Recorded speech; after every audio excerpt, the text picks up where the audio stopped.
Olá, pessoal. Professor Carlos Wilker, e vamos dar início a mais uma aula de História. Quero cumprimentar aqui a nossa intérprete, a Cilândia, e hoje vamos falar sobre a abolição da escravidão e a imigração. Vamos lá. Quais seriam as consequências da abolição do tráfico de escravos? Lembremos que na última aula a gente falou sobre algumas leis que dificultavam, amenizavam a situação dos escravos. A lei do ventre livre, a lei Eusébio de Queiroz. Então, já havia algumas leis que traziam algumas mudanças importantes. As consequências da abolição do tráfico de escravos eram mais ou menos as seguintes. Cessava a única fonte de abastecimento do sistema produtivo brasileiro. Por quê? Porque se você cessa essa entrada de escravos, era a principal forma de abastecer de escravos negros do Brasil. Devido às péssimas condições de vida, a mortalidade dos escravos era maior que a natalidade. Ou seja, você diminui drasticamente a entrada de escravos no país, e esses escravos existentes no país, eles muito mais morrem do que nascem. Ou seja, a mortalidade é bem maior do que a natalidade. E vai também ocorrer a substituição da mão de obra escrava pela mão de obra do imigrante, que a gente vai ver mais adiante. O capital aplicado no tráfico negreiro voltou-se para atividades urbanas, como bancos, comércios, indústrias, entre outros. Ou seja, todo aquele capital que era investido no tráfico de escravos, que era um tráfico extremamente rentável, extremamente lucrativo, e é um dos principais fatores, talvez o principal fator, que leva essa tamanha, essa intensidade, esse fluxo de transportar escravos negros da África para aqui, para a América Portuguesa, justamente a questão do lucro, porque era bastante rentável esse tráfico. E aí temos a imigração. Ela já foi iniciada no período joanino, né? No período em que Dom João, pai de Dom Pedro I, esteve aqui no Brasil, entre 1808 e 1820. As primeiras colônias de imigrantes se localizavam na Bahia, Espírito Santo, Rio de Janeiro, São Paulo, Santa Catarina e Rio Grande do Sul. Em 1847, nós tínhamos o início da imigração financiada pelos fazendeiros, né? Alguns fazendeiros, eles financiavam para que essas pessoas viessem para o Brasil. Esse tipo de imigração malogrou, não deu muito certo, porque os imigrantes, eles adquiriram muitas dívidas com esses fazendeiros. Os imigrantes vinham e acabavam contraindo muitas dívidas com esses fazendeiros, e aí, nesse período aí, não deu certo, na metade do século XIX. A imigração feita a partir do governo, né? O governo vai começar a incentivar e a patrocinar, vamos dizer assim, a financiar essa imigração. O governo assumiu a tarefa de trazer para o Brasil imigrantes europeus, pagando-lhes a passagem. O imigrante ele assinava um contrato que previa um pagamento dividido em duas partes, um salário fixo mensal, mais a quantia proporcional ao volume de café colhido. Lembrando aqui, estamos aqui no período do Segundo Reinado, o principal produto da economia brasileira é o café.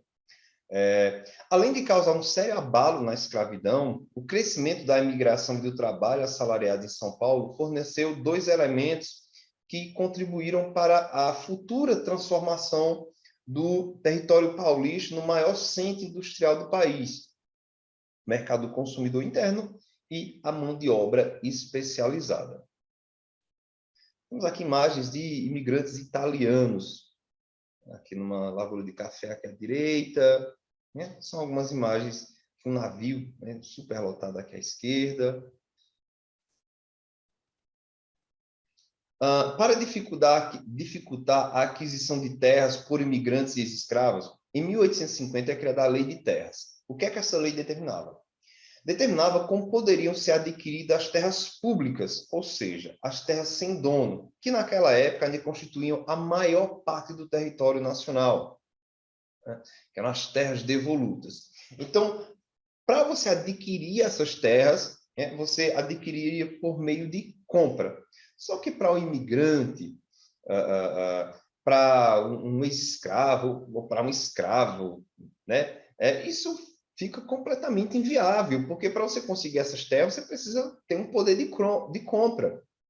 Ou seja, vai haver uma concentração de terras muito grandes, porque quem vai adquirir essas terras são pessoas que têm certas condições financeiras, né? Então, veja que é uma lei que ela já exclui do acesso à terra o imigrante e o ex-escravo. Então, essa lei de terras, ela dificulta essa aquisição de terras e concentra numa determinada classe social.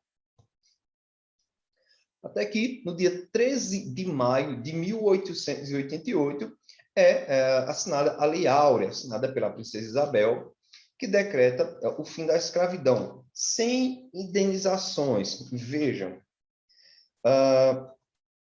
os negros, que eram os grandes prejudicados, né, têm a escravidão abolida, mas eles não recebem nenhuma indenização. Né? Visto que muitos senhores de escravos tiveram indenizações. Então, veja, o escravizado ele não é indenizado. Aquele que escraviza, ele é indenizado. Vai haver uma marginalização de negros, né? Um racismo que vai se estender até os dias atuais. Né? Infelizmente, é uma das tristes heranças do período da escravidão no Brasil, a questão do racismo, a marginalização, o preconceito, a discriminação, se manifestando de todas as formas. E isso vai levar à crise política do Império. Por quê?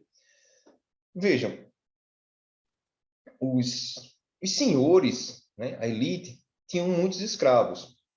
Quando a escravidão é abolida, esses senhores de escravos, os chamados barões do café, vão ficar revoltados com a coroa. Né? Na época era o Dom Pedro II, porque eles tiram essa mão de obra das mãos desses senhores. Imaginem o seguinte, temos vários senhores com vários escravos, esses escravos trabalham nas plantações, tal, de repente, eles são decretados como livres, né? E aí vai haver uma pressão muito grande por parte desses senhores, uma revolta, uma angústia muito grande por parte desses senhores em relação ao imperador, né? Porque foi tirado deles aquela mão de obra escrava e tudo mais. Todavia, é decretado o fim da escravidão no Brasil nessa data, no dia 13 de maio de 1888. Mesmo a Lei Áurea tendo abolido a escravidão, a situação dos negros não ficou boa. Lógico, né? É um avanço sem sombra de dúvida, né? Mas, assim, esses ex-escravos, eles não têm acesso à educação, eles não têm acesso a oportunidades, o racismo é extremamente forte, muito preconceito, muita discriminação. Então, não é uma mudança que acontece do dia para a noite. Inclusive, até hoje, a gente ainda tem muito o que melhorar. Então, não vamos criar a ilusão de que a escravidão foi abolida no outro dia o ex-escravo era respeitado, não sofria preconceito, discriminação, tinha acesso a serviços básicos de saúde e educação. Não, isso não existiu. Okay? Nas primeiras décadas, pós a abolição, a situação dos negros é extremamente precária. Né? Porque uma coisa é a coisa no papel, é a coisa na teoria. Outra coisa é a vida na prática. Certo? Enfim, pessoal, é isso. Eu vou ficando por aqui e até a próxima.